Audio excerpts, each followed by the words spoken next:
Apocalipse capítulo 2, a carta à igreja de Éfeso. Diz assim a palavra de Deus: ao anjo da igreja em Éfeso escreva: estas são as palavras daquele que tem as 7 estrelas em sua mão direita e anda entre os 7 candelabros de ouro. Conheço as tuas obras, o seu trabalho árduo e a sua perseverança. Sei que você não pode tolerar homens maus, que pôs à prova os que dizem ser apóstolos, mas não são, e descobriu que eles eram impostores. Você tem perseverado e suportado sofrimentos por causa do meu nome, e não tem desfalecido. Contra você, porém, tenho isto: você abandonou o seu primeiro amor. Lembre-se de onde caiu, arrependa-se e pratique as obras que praticava no princípio. Se não se arrepender, virei a você e tirarei o seu candelabro do lugar dele. Até aí, meus irmãos. Feche os seus olhos. Peça ao Senhor que Ele fale com você nessa manhã.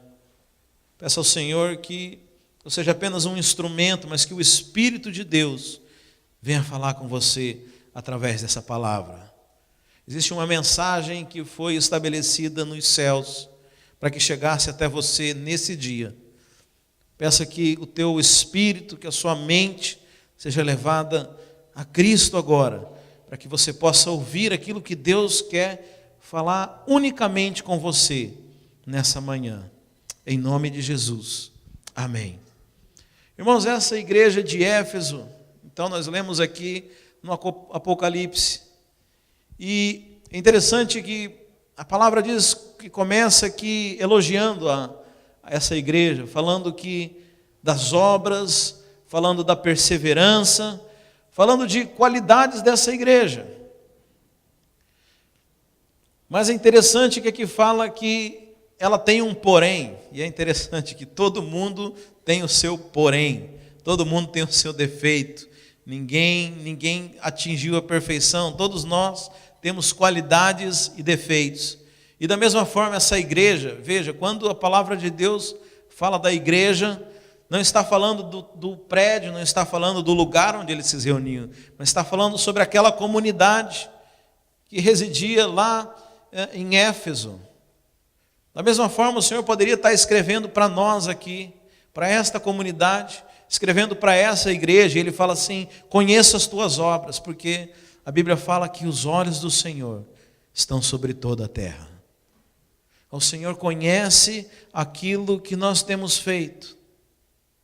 E o Senhor tem visto a perseverança, o Senhor tem visto o trabalho, o Senhor tem visto tudo aquilo que nós temos feito como igreja, tudo aquilo que nós temos feito diante dEle para cumprir a sua vontade.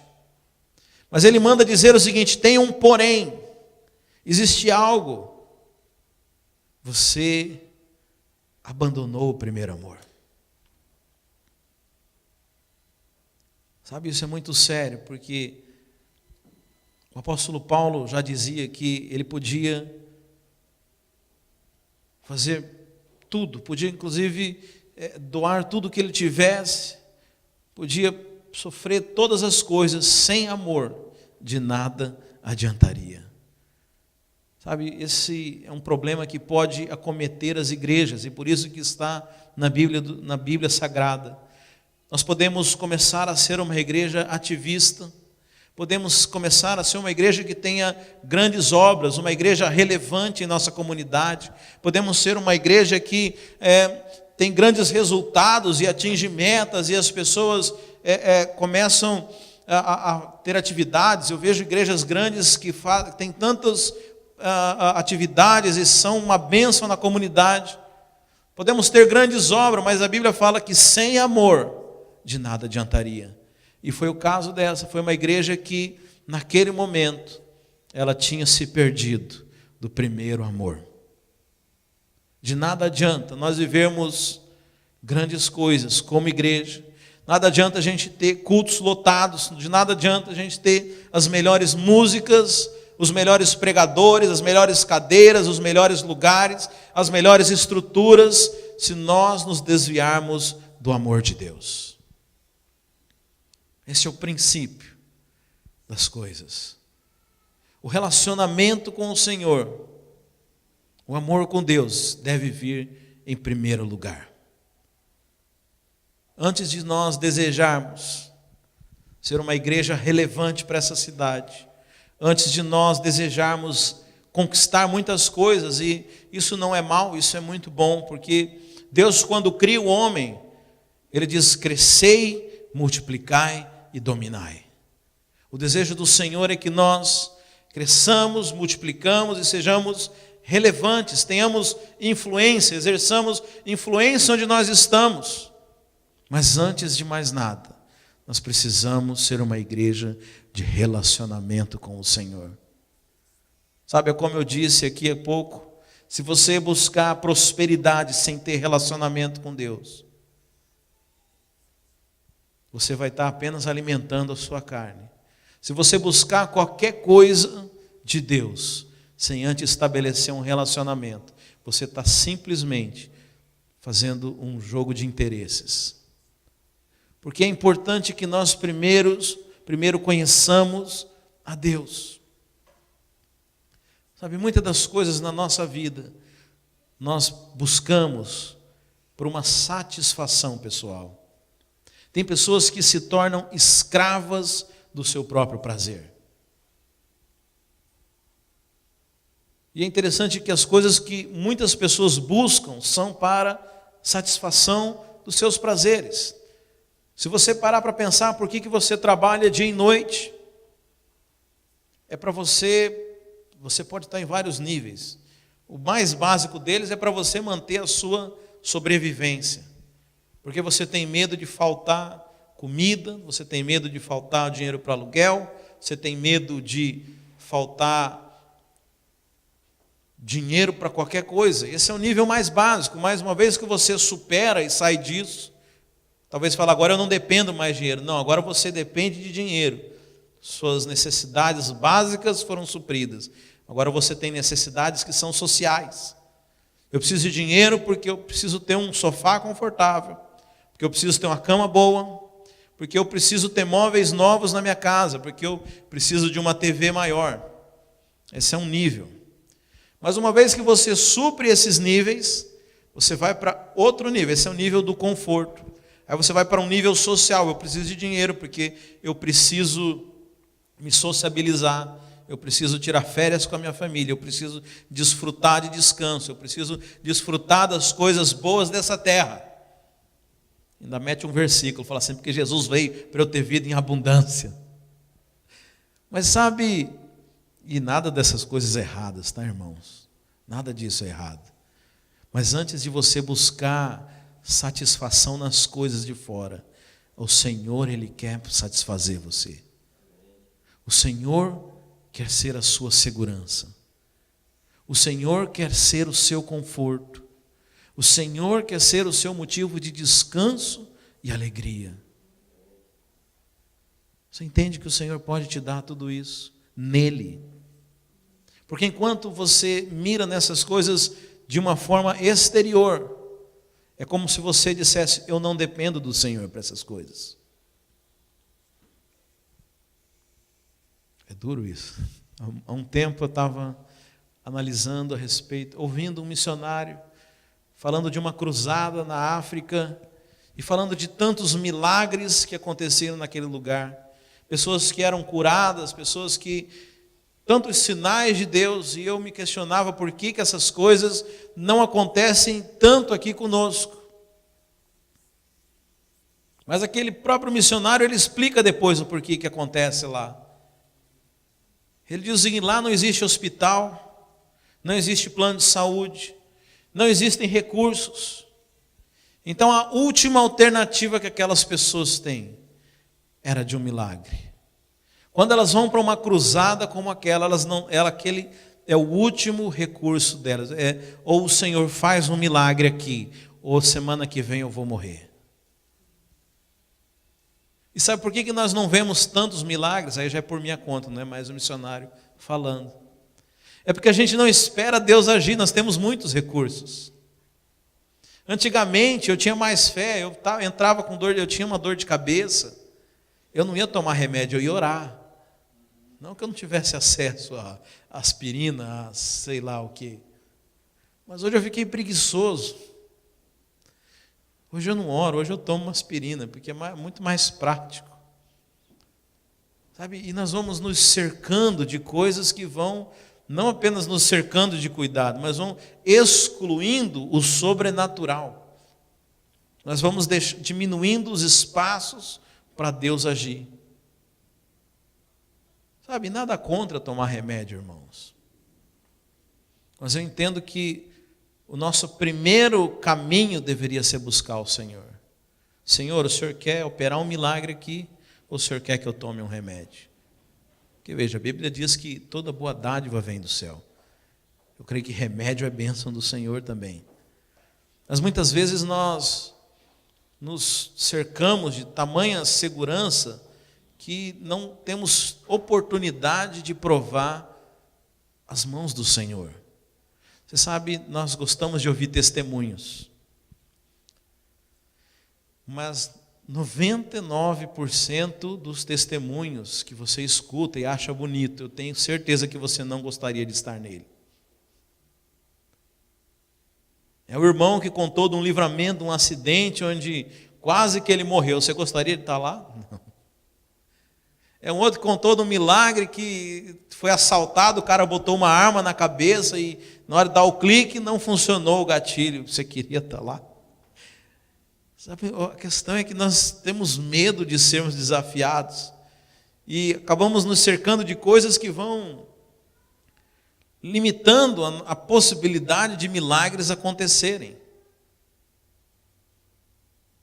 Então, muitas vezes, nós buscamos nos cercar de coisas porque não queremos nos colocar no risco de depender de Deus. Nós queremos manter uma questão, vamos dar um exemplo mesmo, dessa questão da segurança financeira. Nós temos medo de dependermos de Deus. Preferimos depender do nosso trabalho e deixar uma poupança e guardar as coisas porque vai que Deus não faz. Por isso, irmãos, nós temos que entender Deus como nosso provedor, como aquele que nos oferece a segurança. Nosso Deus precisa ser a nossa fonte de alegria, precisa ser a nossa fonte de satisfação, precisa ser a nossa fonte de segurança. E a Bíblia fala disso. A Bíblia fala que aquele que ouve e pratica as palavras de Deus, pratica o que está na Bíblia, é como um homem que edifica sua casa sobre a rocha. E é isso que a Bíblia diz, que o Senhor é o nosso refúgio, é a nossa fortaleza, é a nossa segurança, é a nossa satisfação, é a nossa alegria. Então, se você ouve e escuta isso, você está edificando sobre a rocha. Mas aquele que não faz isso, ele está edificando a sua casa sobre a areia. Sabe o que é areia? É você achar que a tua segurança está numa conta bancária. É você achar que a sua felicidade, ela está naquilo que você, nos lugares que você frequenta, nas coisas que você faz, nos seus hobbies, nas suas atividades. Tudo isso é circunstancial, irmãos. Tudo isso é circunstancial. Funciona? Funciona. Claro que funciona. Funciona o suficiente para te deixar escravo disso. Está funcionando? Está tirando ele do foco? Beleza, então vai funcionar aqui. Porque está cumprindo o seu papel, que é tirar você do foco. Só que o dia que o diabo quiser puxar o tapete, ele puxa rapidinho. Porque essa é a casa edificada sobre a areia e não sobre a rocha. Sabe, felicidade não pode ser circunstancial, não pode ser baseada em indicadores naturais, não pode ser baseada naquilo que você tem à sua volta. Felicidade sua precisa estar ancorada em Deus. Porque eu vou falar, dias bons e maus vêm e vão.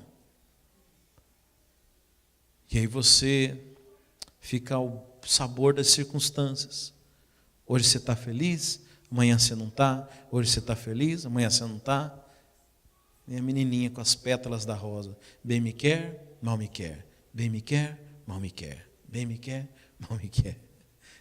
Não é assim que Deus quer que a gente viva.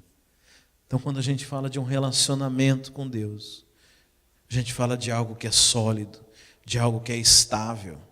Agora, não que Deus não queira dar tudo isso para você, eu creio. E, novamente, como eu disse, Jesus veio para que nós tivéssemos uma vida abundante. Mas a abundância, essa felicidade, essa satisfação, ela começa de dentro para fora. Porque se você é uma pessoa satisfeita dentro de você, não importa se você mora aqui nos Estados Unidos, não importa se você mora no Brasil, não importa se você mora na África ou na Índia ou na China, você vai ser uma pessoa satisfeita com as coisas que Deus tem ao redor. E o contrário é verdadeiro. Se você é insatisfeito, não importa o lugar que você esteja, você vai ser ingrato, insatisfeito, murmurador, você vai reclamar das coisas, você vai sempre ver defeito nas coisas, não importa onde você estiver. Você pode estar lá no palácio de Versalhes, cercado por toda a realeza, você vai estar reclamando e vai estar vendo coisas ruins. Porque nós precisamos, antes de mais nada, de um relacionamento com Deus. Nós somos criados para nos relacionar com o Senhor. Então a igreja de Éfeso, uma igreja que tinha obras, uma igreja que era uma igreja excelente, mas no meio de tanta atividade, no meio de tanto ativismo, ela se esqueceu do relacionamento, se esqueceu do amor. Sabe, nós corremos esse risco. O homem, ele tem a tendência de transformar tudo em religião, transformar tudo em coisas automáticas. Você pode ter vindo aqui uma vez e sentido a presença do Senhor. Da outra vez você sentiu novamente a presença, na outra você sentiu, na outra você não sentiu, mas veio também, na outra você veio. Quando você viu, você está simplesmente cumprindo um hábito, algo que é religioso. Sabe, isso é de extrema importância.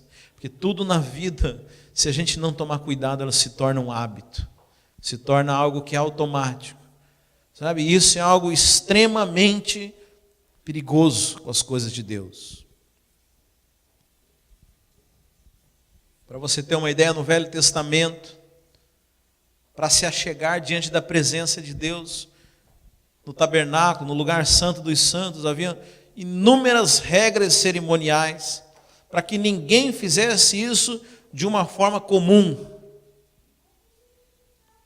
Nós temos o exemplo que quando o rei Davi resolve trazer a arca para Jerusalém, e um dos filhos de Uzá encosta a mão na arca e ele morre fulminado. Porque aquilo ele fez de uma forma comum, sem perceber o que era, o que representava a arca. Sabe, isso é um problema entre nós. Eu me lembro que no Brasil nós estávamos vivendo um tempo na nossa igreja em que havia um fluir de Deus com uma facilidade muito grande. E logo no começo, quando essas coisas começaram a acontecer, da gente nas reuniões de oração, pessoas caírem, terem visões, e serem arrebatadas e se prostrarem, eu lembro que havia um temor das pessoas, um espanto, algo assim que uma percepção de que algo muito diferente. Aliás, não era toda vez que você vê alguém ser tomada pelo Espírito e começar a profetizar as coisas e falar coisas da parte do Senhor, e outras pessoas serem arrebatadas e terem visões com anjos. Eu lembro que as pessoas ficavam estupefatas e assustadas, assombradas no bom sentido. Mas depois de um tempo que isso ia acontecendo, isso nas nossas reuniões, aquilo começou um princípio de querer ficar comum. Eu me lembro quando me dei conta disso. Tinha um irmão, era um salão maior do que esse, mas tinha um irmão caído no chão. E aí o outro irmão queria tomar água, foi lá, pulou o corpo assim. Normal, aí tô tomando água. Então, né, o outro lá profetiza, sabe, a presença do Senhor manifesta, o outro. Então, né, tá. Sabe, nós corremos o risco de tornar as coisas comuns, de banalizar as coisas de Deus. E essa igreja era uma igreja que tinha obras, mas tinha perdido o amor, tinha perdido relacionamento com Deus. Quantas vezes a nossa vida cristã se tornou isso? Quantas vezes a sua oração à noite antes de dormir se tornou só uma frase repetida? Seu tempo com Deus, tudo, irmãos, qualquer disciplina. Eu oro todo dia de manhã, mas como que você ora? É a mesma coisa, é uma reza, é uma repetição. Nós temos que tomar muito cuidado para não automatizar o nosso relacionamento com Deus. Sabe, não que o Senhor não se importe com obras, mas relacionamento vem primeiro. É interessante que Jesus fala que naquele dia alguns vão chegar diante dele. Vão falar: Senhor, nós em teu nome expulsamos demônios, curamos enfermos, profetizamos. E Jesus vai falar: em verdade, não vos conheço. Mais uma vez, como que Deus pode não conhecer alguém? Deus, ele é onisciente, ele conhece todas as pessoas. Como que não conhece? Está falando de uma intimidade. Está falando de um relacionamento. Está falando de alguém que construiu um relacionamento com Deus. Sabe, relacionamento é algo construído. É algo que precisa ser alimentado. E muitas vezes o nosso estilo de vida, aliás, eu posso afirmar com toda certeza que o estilo de vida que nós vivemos, a Bíblia fala que o mundo jaz no maligno.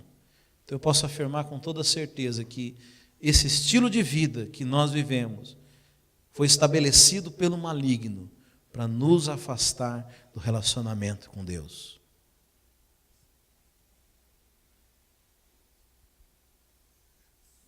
Irmãos, meu filho não tem 2 anos, ele chora quando não tem internet no celular. 2 anos, está em crise, porque saiu com o tablet no carro e perdeu o sinal da internet.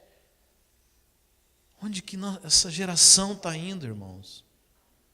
Uma geração que não consegue ter um tempo de solitude com Deus, não consegue meditar na palavra, porque está o tempo inteiro hiperconectada. Você começa a orar a Deus, daqui a pouco sua mente já está lá no Instagram, e não sei o quê, e tem que fazer isso, tem que fazer aquilo. Isso não é culpa sua, mas é fruto daquilo que nós temos vivido.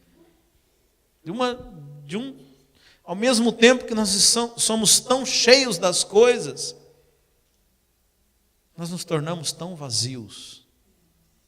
Porque é só informação, mas essa informação não é processada.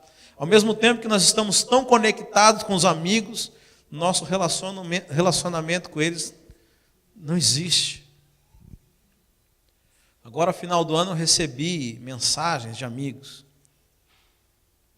E eu respondi elas, né, pelo WhatsApp. Eu estava observando que a grande maioria sequer visualizou a minha resposta. E agora você consegue ver, né, dar os risquinhos. Ou seja, eu achei que era para mim a mensagem, mas ele deve ter mandado para toda a lista de contatos dele.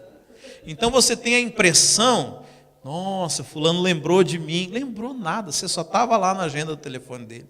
Ele nem soube que mandou para você essa mensagem. Nós estamos no mundo do spam, da mala direta. Você é apenas um número, você é apenas um nome na agenda telefônica de alguém.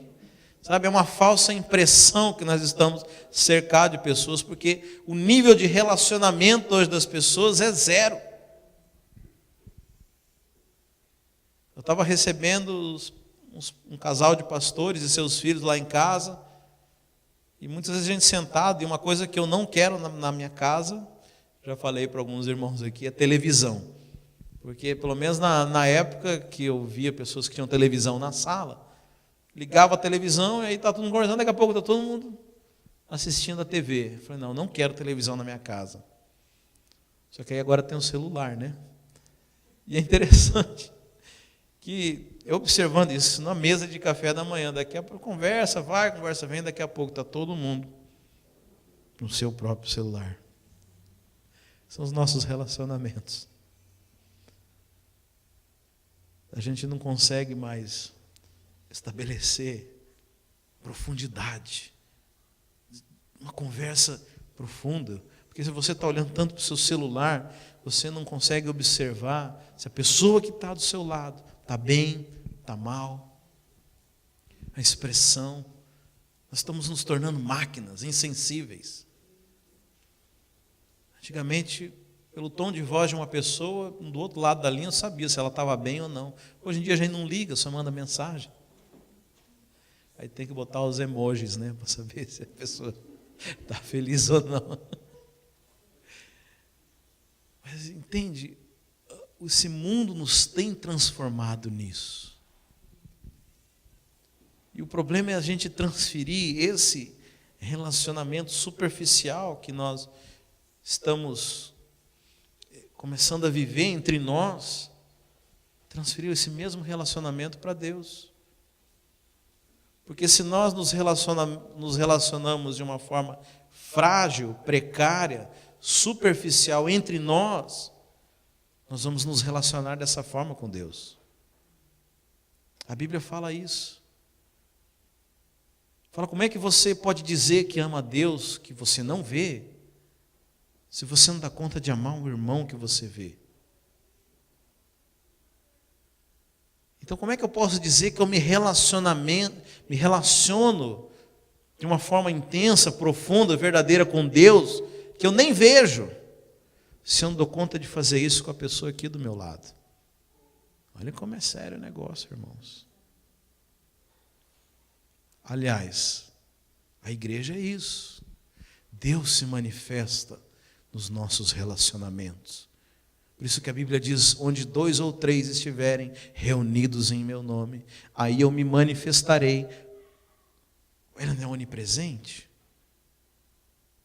Ele já não estava aqui, mas eu vou ter percepção da presença de Deus quando eu me reúno com a sua igreja, com os seus irmãos. Então isso é sério, irmãos, porque nós estamos doentes como sociedade, estamos doentes como pessoas nos relacionamentos. O nosso relacionamento é problemático. Nós precisamos desligar um pouco das coisas que são virtuais, das coisas que são abstratas, sair da nossa individualidade e estabelecermos relacionamentos que são reais, relacionamentos que são verdadeiros, relacionamentos palpáveis com o Senhor e com as pessoas. Viver um cristianismo verdadeiro. Uma das ferramentas que eu meço isso é a oração. E, veja, eu não estou criticando ninguém aqui. Mas, não sei se os irmãos perceberam, nós começamos a orar hoje cedo aqui. Depois de um certo tempo, os irmãos foram parando. E eu também tenho isso, irmãos. Porque até orar por muito tempo começa a ficar difícil. Por causa do nosso estilo de vida, a cabeça ligada em muitas coisas. Mas isso tem nos afastado do Senhor. Sabe, é muito bom a gente ouvir um elogio de Deus, como essa igreja de Éfeso. Muito bom Deus falar para você, olha, parabéns, você é alguém que estava lá, contribuiu, alguém que ajudou, pegou no pesado, fez as coisas, foi no evangelismo, fez todas as coisas. Só tem um problema, só tem um porém. Você abandonou o relacionamento, você abandonou o primeiro amor. A igreja virou só um partido político, virou só um clube, virou só Há um lugar para você ir. Há muito tempo eu comecei a usar uma frase que eu inventei, que era se perder de Deus dentro da igreja.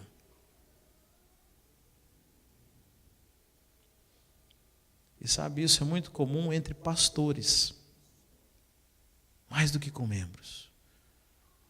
Tudo começa a ficar tudo automático, e você precisa fazer isso, você precisa fazer aquilo. Sabe, a igreja passa a ser uma grande empresa, e o pastor passa a ser um grande gerente, e a obra se torna algo natural. Mas nós não podemos esquecer que nós estamos aqui para um relacionamento com Deus.